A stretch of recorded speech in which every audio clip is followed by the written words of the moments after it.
ભરૂચના શ્રી શંકરાચાર્ય મઠ દ્વારકા શારદા પીઠ સંચાલિત શ્રી પશુપતિનાથ મહાદેવ મંદિરને અસામાજિક તત્વોએ નિશાન બનાવ્યું હોવાની ચકચારી ઘટના સામે આવી છે। પોલીસે સીસીટીવી ફૂટેજના આધારે તપાસ શરૂ કરીને વિધર્મીને ઝડપી પાડવા પ્રયાસ શરૂ કર્યા છે। ભરૂચના શ્રી શંકરાચાર્ય મઠ દ્વારકા શારદા પીઠ સંચાલિત શ્રી પશુપતિનાથ મહાદેવ મંદિરને અસામાજિક તત્વોએ નિશાન બનાવ્યું હોવાની ઘટના પ્રકાશમાં આવી છે। નવચોકી ઓવારા ખાતે આવેલ શંકરાચાર્ય મઠ પર આજે વહેલી સવારે અજાણ્યા ઈસમે મંદિર પર પેટ્રોલ છાંટી સળગાવવાનો પ્રયાસ કર્યો હતો।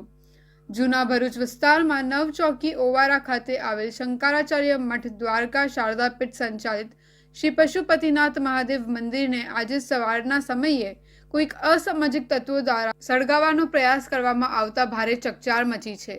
કોઈક અજાણ્યા ઇસમ દ્વારા કરવામાં આવેલ આ પ્રકારના નિર્લજ્જ કૃત્ય મંદિર પરિસરમાં લાગેલ સીસીટીવી કેમેરામાં કેદ થવા પામ્યા હતા। સાથે સાથે અસામાજિક તત્વ યુવક દ્વારા ધાર્મિક લાગણી ઉશ્કેરાય તેવા લખાણવાળા કાગળ પર ફેંક્યા હોવાનું કહેવાય છે। હાલ સમગ્ર મામલે ભરૂચ પોલીસે ઘટના સ્થળે પહોંચી અલગ અલગ ટીમ બનાવી તપાસનો દોર શરૂ કર્યો છે।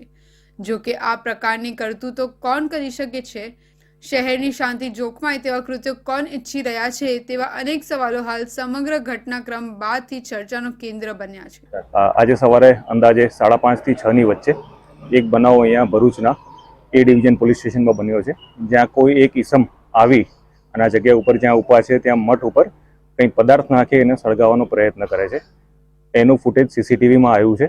આ મેસેજ મળતા તાત્કાલિક પોલીસ ઘટના સ્થળે પહોંચી છે અને આજે તમામ LCB, SOG, DYSP, local police station અલગ અલગ ટીમો બનાવી અને આનું ઇન્વેસ્ટિગેશન અમે લોકોએ ચાલુ કર્યું છે।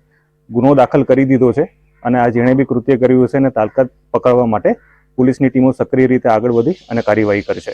હાલમાં હિન્દુ સંસ્કૃતિ પ્રમાણે હોળીનો તહેવાર આવી રહ્યો છે અને મંદિરોમાં અને ધાર્મિક સ્થાનો પર મોટી સંખ્યામાં ભક્તો ઉમટી રહ્યા છે। ત્યારે હિન્દુ ધર્મ વિરોધી તત્વો દ્વારા આ પ્રકારનું કૃત્ય કરતા ચારે બાજુ આ અપરાધી વિરુદ્ધ રોષની લાગણી દેખાઈ રહી છે।